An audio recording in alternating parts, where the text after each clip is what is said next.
자기계발과 진로 설계 제6장 대인관계 능력, 리더십과 팀워크의 능력에 대해서 계속 알아보도록 하겠습니다. 1교시에 이어서 셀프 리더십에 대한 행동 전략을 살펴보도록 하겠습니다.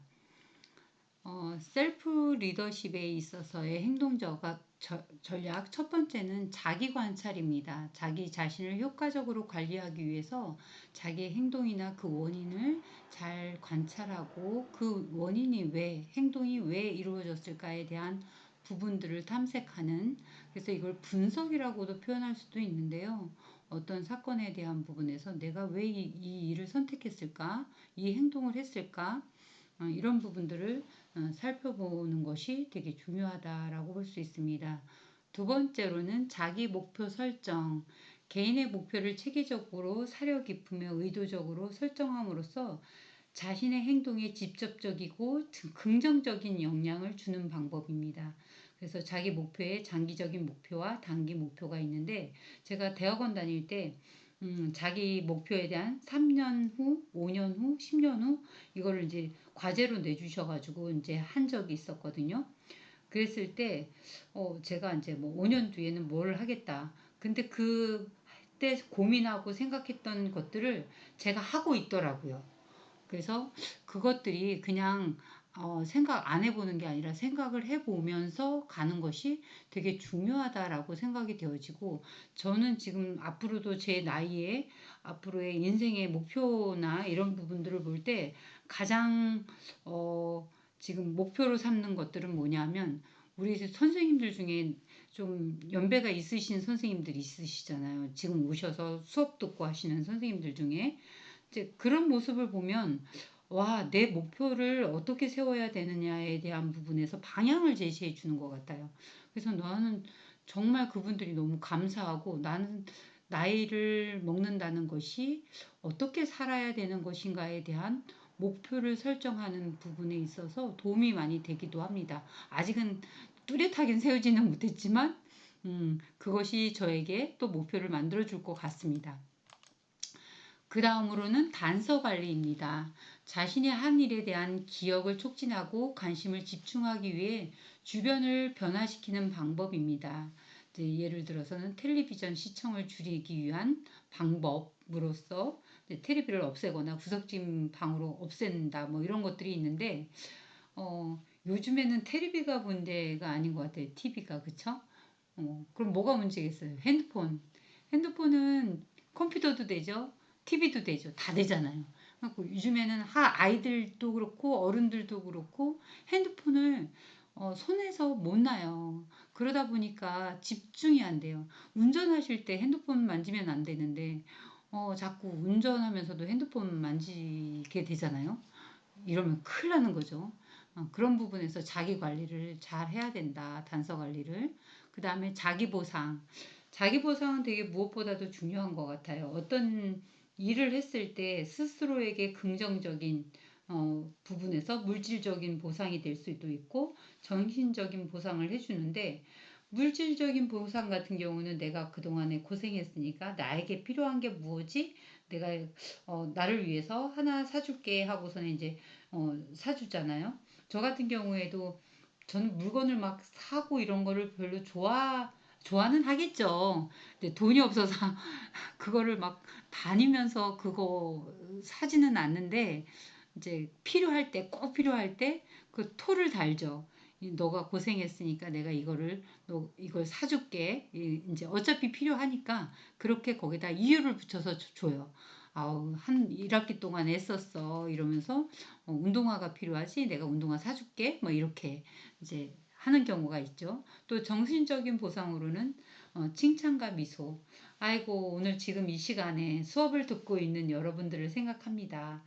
엉덩이가 막 허리가 막 뒤틀릴 수 있단 말이에요. 그럴 때 어떻게 하셔야 돼요? 칭찬.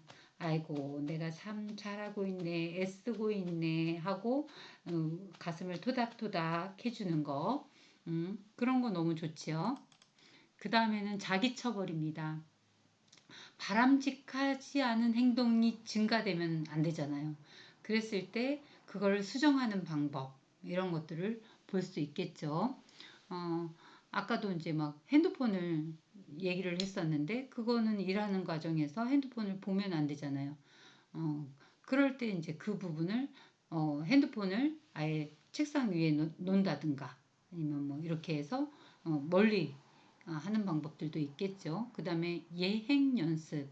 실전에 임하기 전에 행동을 반복함으로써 무엇이 문제인지를 알아내고 그것을 수정하기 위한 방법이다. 우리가 이제 수업을 하다 보면 앞에 나오셔서 발표를 할 때가 있어요. 근데 이제 그것들이 처음에는 내가 떨리기도 하고 뭐 정신이 없어서 무엇이 문제일 수 내가 어떤 점이 좋은지 어떤 점이 좀 고쳐야 할 점인지 모르잖아요. 근데 이제 하다 보면 내가 이런 부분들은 다른 사람들은 이렇게 하던데 나도 이렇게 해볼까? 나는 나만의 이런 것들을 만들어가는 거 그거 필요하죠. 그래서 수정해 나가는 것이 필요하다라고 볼 수 있습니다. 다음으로는 내재적 보상 전략입니다. 내재적 보상에는 내재적 보상도 있고 외재적 보상이 있어요. 내재적은 내 스스로에게 내 무형의 대가라고 볼 수 있죠. 그래서 어떻게 해요? 내가 즐거운 거, 또 성취감이 있는 거, 동기 유발에 대한 등이 내 이제 무형적인 대가. 내가 즐거운 일을 해주는 거죠. 또 내지는 나 참 잘했어. 성취감 이거 너무 좋아. 막 이러면서 하는 것들을 내재적 보상. 제가 아침에 잠깐 나를 위해서 산책을 이렇게 좀 해줬거든요. 그게 뭐야? 저에 대한 보상이에요. 내가 미쳐 돌아가시면 안 되잖아요.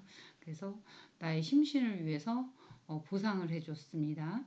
외재적 보상 같은 경우에는 이제 그 일에 대한 결과에 대해서 이제 주어지는 대가, 유형적인 대가. 그래서 이제 뭐 칭찬, 이거는 뭐예요? 다른 사람이 나를 그쵸? 칭찬해주고 상 주고 급여를 인상해주고 이게 제일 좋죠. 휴가, 승진, 보너스 같은 것들이 외재적 보상에 들어간다라고 볼 수 있습니다. 그렇다면 셀프 리더십의 내재적 보상을 내면화하기 위해서 우리 내면을 이렇게 좀 더 보다 보상해 주기 위해서 어떤 것들을 해야 하면 좋을까를 본다면 첫 번째로는 현재 하고 있는 활동을 좋아하는 것과 좋아하지 않는 것을 구분해 보는 거예요. 여러분이 좋아하는 것, 내가 싫어하는 것, 이런 거. 그 다음에 두 번째로는 그 중에서 좋아하지 않는 활동은 어, 되도록이면 유쾌하고 내재적 보상을 줄 수 있는 장소 또는 환경으로 찾아서 다시 조성해주고 그 속에서 수행하려고 노력한다 라고 볼 수 있겠죠. 저 같은 경우는 친구들 모임이 있단 말이에요.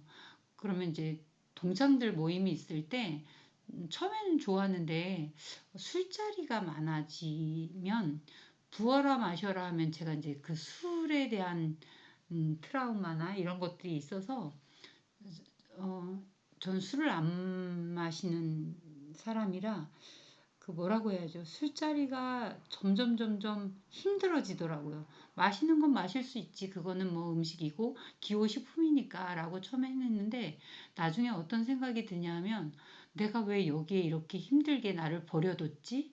내가 여기 있어야 되는 건가 지금?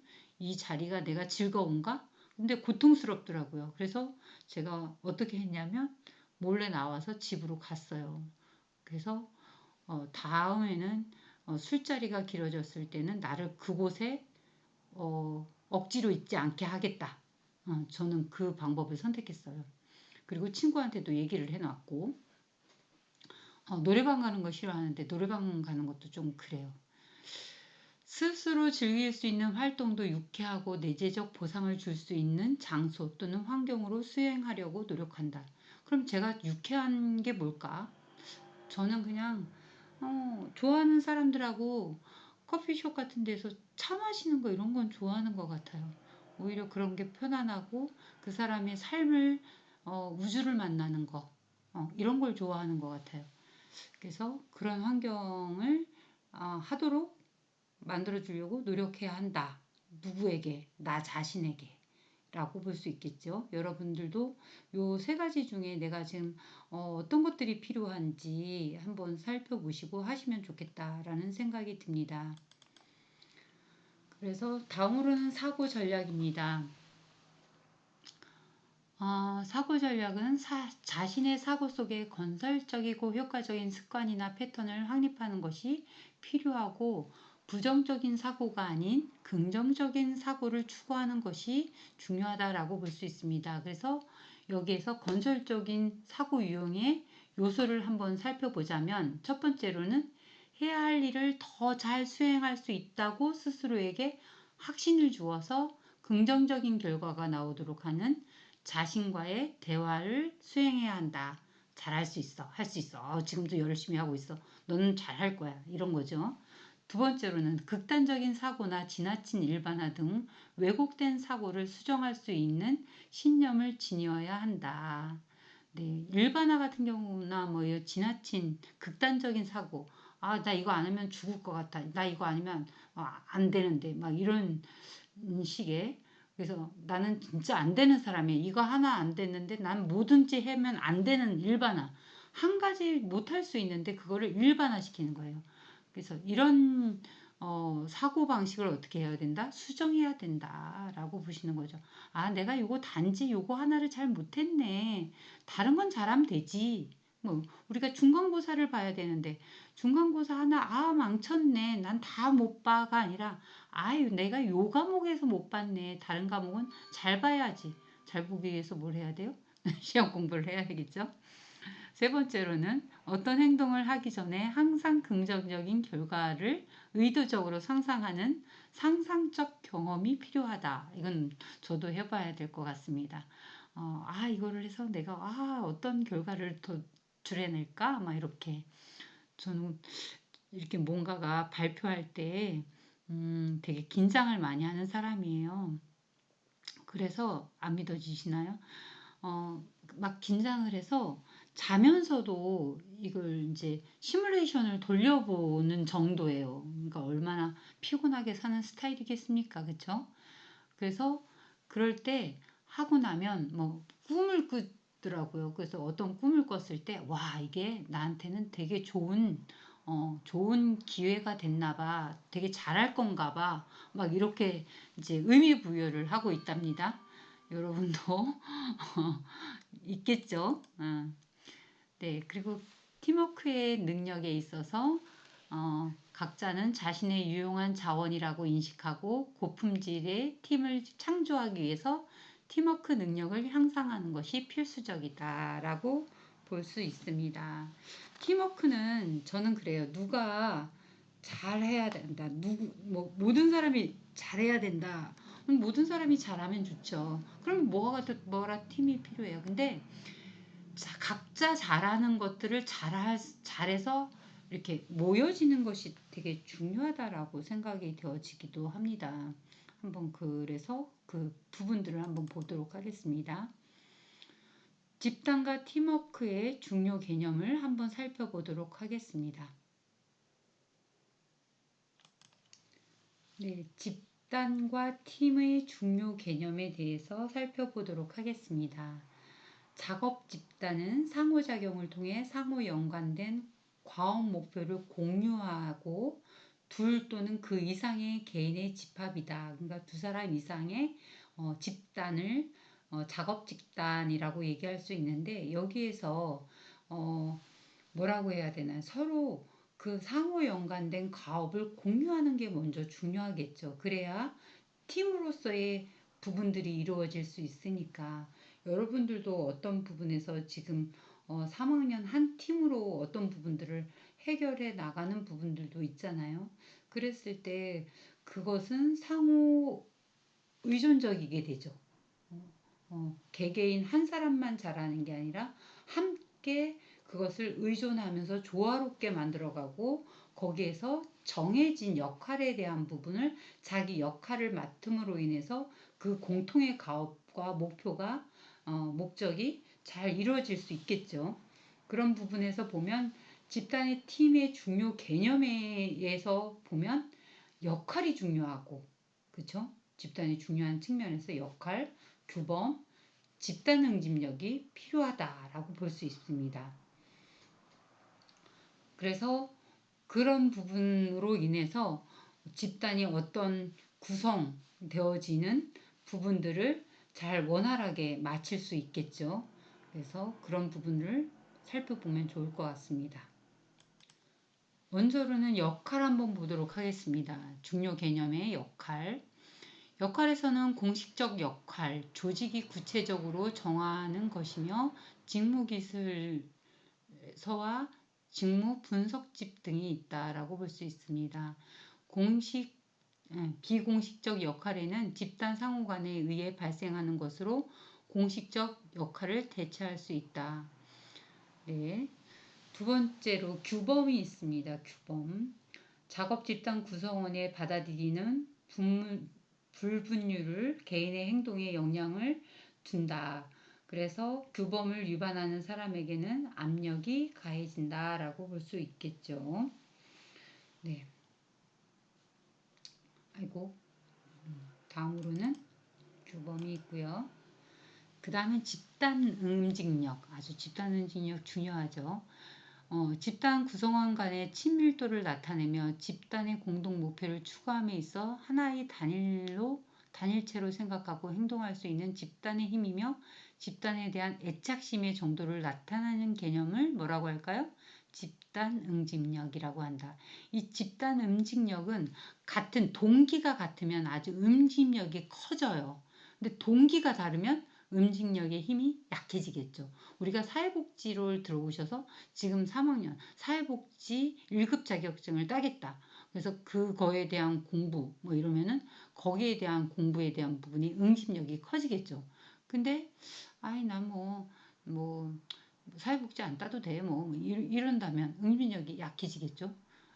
그런 부분도 볼 수 있고 과정 손실 생산이나 과업 성과에 직접적으로 관련이 없는 활동에 소비되는 모든 시간과 노력을 의미한다. 어, 집단 구성원에 들이는 대부분의 시간과 노력이 개인의 수행을 통해 조직의 목적 달성에 기여하지만 직무 수행과는 거의 관련이 없는 집단 기능에 소모되기도 한다. 이제 뭐 일과는 집단과는 별로 상관이 없는 활동에 대한 소비되는 시간이라고 볼 수 있겠습니다. 그래서 그 다음으로는 팀 몰입에 대한 부분을 한번 보겠습니다. 팀 몰입. 개인이 팀에 관여하는 정도의 크기다. 그리고 팀 목표의 수용, 의지, 마음 등으로 구성된다.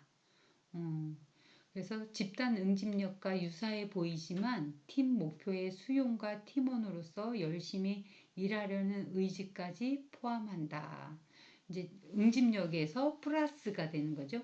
팀의 목표, 수용, 그 다음에 목표에 대한 수용, 그 다음에 팀원으로 열심히 일하려는 의지까지 포함이 된다. 이제 그러면은 팀 몰입이라는 건 응집력보다 더 넓은 범위다라고 볼 수 있습니다. 응집력은 우리는 이러니까 잘 해보자 막 이렇게 뭉친다면 거기에서 우리가 목표를 세우고 그 목표를 수용하고 팀원으로서 열심히 하려는 그 의지를 팀 몰입이다라고 볼 수 있습니다. 네. 집단과 팀의 중요 개념을 살펴보았는데요. 이번에는 집단 수행에 대한 부분을 보도록 하겠습니다. 우리가 많은 과업이 있을 때 집단이 수행하는 것과 개인이 수행하는 부분에 있는데 개인이 수행하는 것이 더 효율적이고 잘할 수 있는가?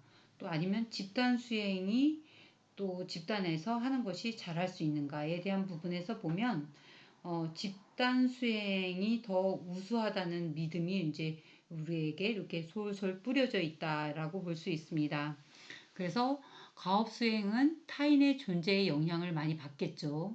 타인과 같이 존재를 수행하기 때문에 그 다음에 과업에 단순하거나 잘 숙련되어 있을 때에는 타인이 유발한 각성으로 인해 수행에 향상되지만 과업을 복잡하거나 수행자에게 생소한 것일 때에는 타인이 유발한 각성으로 인해 수행이 감소된다. 잘하는 부분이 있으면 막 진취적으로 전투적으로 가잖아요. 그 다음에 가업적 과업과 집단 수행과 개인 수행의 비교를 보도록 하겠습니다. 집단 구성원이 서로의 가업을 수행함에 있어서 방해하거나 당장의 가업 수행보다 집단 유지 활동의 시간과 노력을 더 소비하는 경우 과정 손실의 가능성이 높아지는 거죠. 그래서 집단이 커질수록 개인의 노력은 점차 감소하게 되고 이것을 사회 태만이다라고 볼 수 있습니다. 우리가 어떤 일을 할 때 사람이 많으면 또 말도 많고 뭐 뱃사공이 많으면 산으로 이제 배가 올라간다 하는 것처럼 그런 부분들이 있을 수 있잖아요. 그래서 그 집단을 유지하다 보면 또 더 많은 시간들, 또 노력들 이런 것들이 이제 손실로 빠져나가는 부분들이 있을 수 있다라고 볼 수 있습니다. 다음으로는 브레인스토밍, 아이디어 제안과 같은 가업에서 수행을 향상시키기 위해 집단 활용 기술로 하나 쓰이는 게 브레인스토밍입니다. 집단이 어떤 식으로 비판이나 판단을 배제하고 아이디어를 내라는 지시를 받으면 브레인스토밍 후에 아이디어가 평가되고 수정됩니다. 그래서 모여서 어떻게 아이디어를 먼저 만들어내는 거 볼 수 있겠죠. 그 다음에 집단 문제 해결, 수수께끼를 푸는 것처럼 주어진 상황에 대한 해결책을 찾아내는 것을 포함합니다. 정답이 하나인 경우 정답을 찾아내는 시간을 평가하고 해결책이 여러 가지 문제는 적절한 답을 찾아내는데 시간을 수행을 평가합니다. 라는 부분에서 집단 문제 해결을 볼 수 있습니다. 다음으로는 집단 의사 결정을 보도록 하겠습니다. 중요도에 따라 다양한 의사 결정을 할 수 있죠. 어떤 것이 더 중요한지. 그래서 조직은 중요한 결정을 개인 관리자가 하는가 아니면 집단에서 하는가에 따라 분류하게 되는데 집단 극화라는 부분에서는 집단 평균에서 벗어나는 편향된 행위로 집단이 개인의 평균보다 더 극단적이 되는 현상을 볼 수 있습니다. 그래서 집단 극화 같은 경우에는 개인의 평균보다 더 극단적인 집단이 요즘에 막 그 뭐라 그래야 되죠? 극우화된다 그러잖아요. 극우화. 극단적인 집단이 어떤 한 집단이 극단적이 되는 현상을 집단 극화 이렇게 보시면 좋을 것 같고 또 집단 사고 같은 경우는 개별 구성원이 좋은 의견으로 좋지 않다고 생각하는 것. 개별 구성원이 어떤 의견을 냈을 때, 이건 개인으로 하는 것보다 우리 집단에서 하는 게 더 좋아. 뭐 이렇게 했을 때 집단 사고에 대한 결정이다.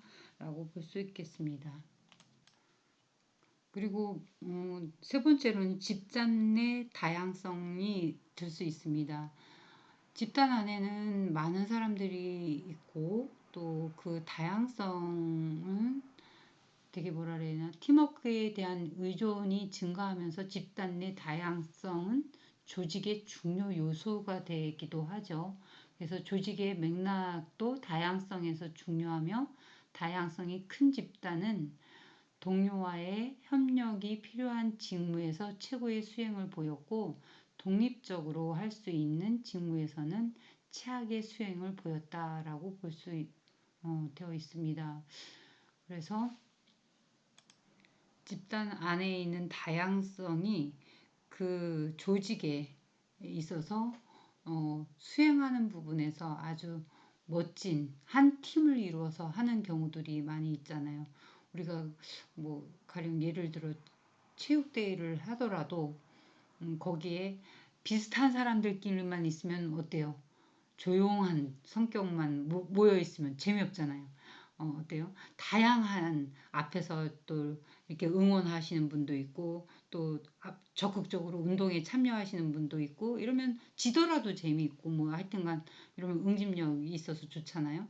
그런 부분에서도 보면 집단 내 다양성이 있을 때 그 어떤 팀으로 주어진 과제가 더 잘 수행해진다라고 보는 부분들이 있습니다. 네, 오늘은 집단 내 다양성까지 다루도록 하겠습니다. 나머지 부분은 저희 수업 시간에 이루어져야 할 것 같습니다. 시간이 아주 애매모호해서 여기까지 하도록 하겠습니다. 오늘도 고생하셨습니다. 편한 밤 되시고요.